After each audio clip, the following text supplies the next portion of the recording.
ข้าเป็นแค่หนุ่มชาวนาถ้าเองมองข้าว่าหัวทาลาสมัยสุดที่เองทนได้ตามใจเองเถิดแก้วตาจะเป็นหรือใจข้าก็ยังเคยมองแบบของข้าเองอยากจะรักข้าก็ไม่ว่าเองจากเกลียดข้าไม่ว่าสักน้อยไอ้หนุ่มบางไหนมันใส่กางเกงสวย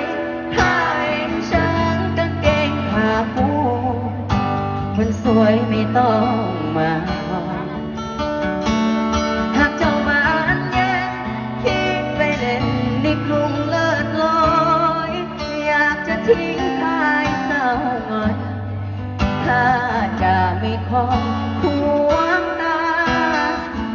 ข้ามันลุกทุ่งข้านอนมุงสีหัวถ้าผู้เด็กเมืองกรุง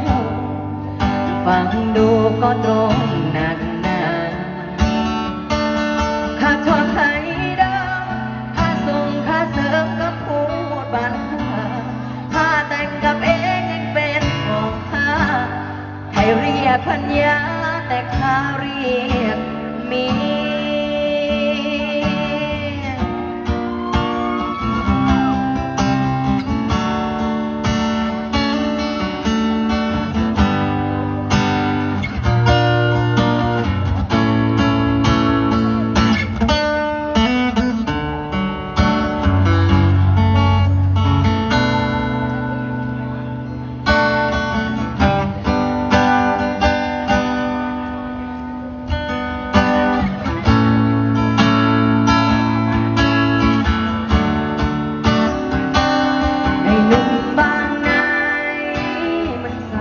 กางเกงหุ่นสวย